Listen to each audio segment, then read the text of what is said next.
Communes dont 5 identiques, le 1644 de la présidente Létard. Oui, Monsieur le Président, Monsieur le Ministre, chers collègues, cet amendement propose de maintenir la compensation au département de la revalorisation de 4% du RSA au titre de l'exercice 2023.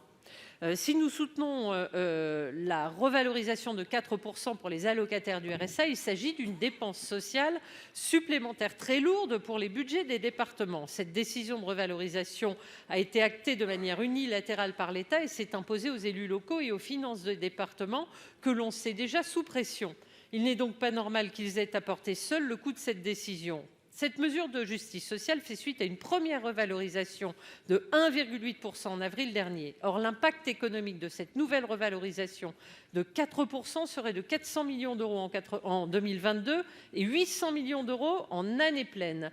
Le coût pour les finances des départements serait donc de 120 millions d'euros pour 2022 et 240 pour 2023 au titre du RSA. Il est essentiel de rappeler que le RSA fait partie des compétences décentralisées que l'État s'est engagé à compenser. Or, force est de constater qu'il ne le fait pas, puisque sur les 11 milliards de dépenses de RSA, les départements ont un reste à charge de 5,4 milliards. En outre, la revalorisation de 4% s'ajoute à des dépenses récemment décidées par l'État, pour certaines non concertées et souvent partiellement, voire pas compensées, qui se sont accumulées en moins d'un an. Il est important de mettre en avant ces chiffres, car concrètement, faire assumer aux départements cette dépense supplémentaire, c'est venir limiter encore un peu plus les marges de manœuvre des départements, qui sont pourtant les acteurs clés de la cohésion sociale. Une juste compensation de l'État s'impose. En conséquence, cet amendement propose de prolonger la compensation opérée sur les recettes de l'État au profit des départements adoptée en août 2022.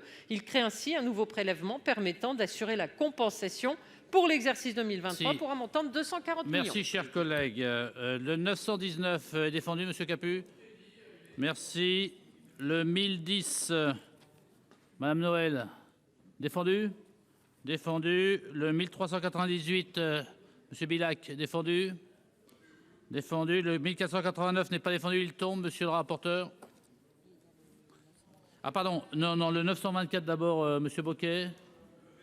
Défendu, merci. Allez-y. Monsieur le rapporteur.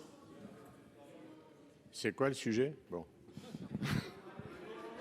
Non mais...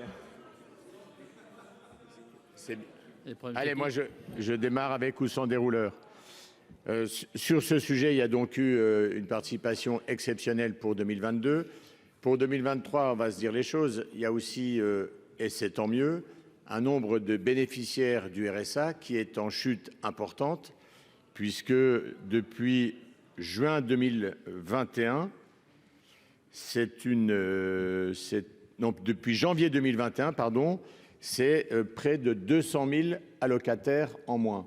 Quand on regarde par rapport à la revalorisation, ça, comment dirais-je, ça pèse suffisamment sur cette tendance-là. Moi, ce qui me paraît plutôt souhaitable, c'est de regarder si cette tendance se poursuit et de regarder également, à ce moment-là, au cœur de l'été, si malheureusement les chiffres venaient à se dégrader. Mais je pense qu'il faut aussi qu'on soit responsable par rapport aux enjeux et aux équilibres de nos comptes publics. Monsieur le ministre.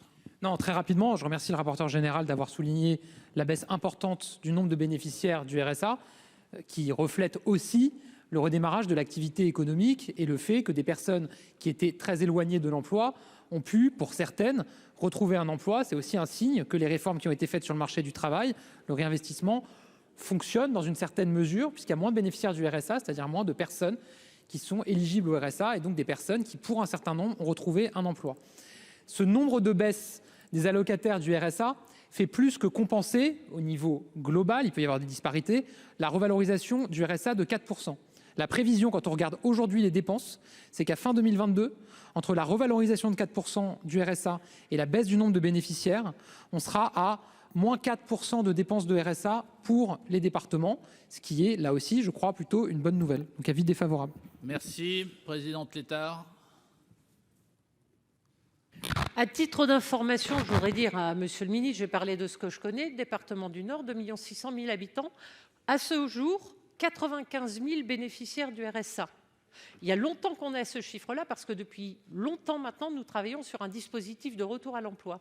95 000 bénéficiaires du RSA, 4% d'inflation, c'est 25 millions d'euros, monsieur le ministre. Comment on fait?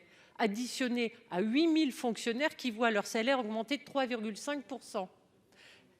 L'APA, la revalorisation de l'avenant 43 qui est pris en charge en partie par le département, l'évolution du coût de l'énergie pour tous les collèges et tous les établissements départementaux. Chez nous, ça va faire à peu près 130 millions d'augmentation de nos dépenses de fonctionnement en additionnant toutes les décisions qui ont été prises et les augmentations de coût de l'énergie. Voilà, monsieur le ministre. Alors, il faut nous expliquer. On a peut-être un peu de DMTO en réserve, mais ça ne va pas suffire à tout couvrir. Et moi, je crains que ça finisse mal pour les départements. Merci, chers collègues. Donc, je mets aux voix ces 4 amendements identiques avec 2 avis défavorables. Qui est pour? Vous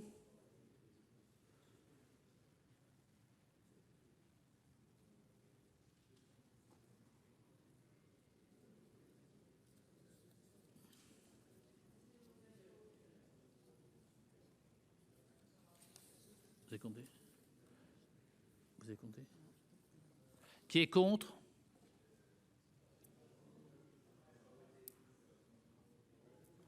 Je vais être obligé de faire un debout assis, excuse-moi. Ah bah écoutez, oui. Ceux qui sont pour se lèvent.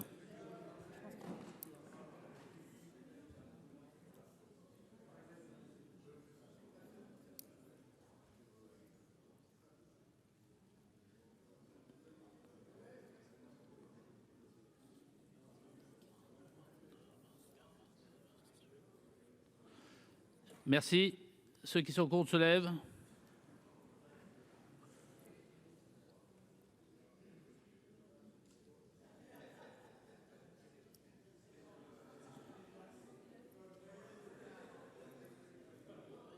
Merci.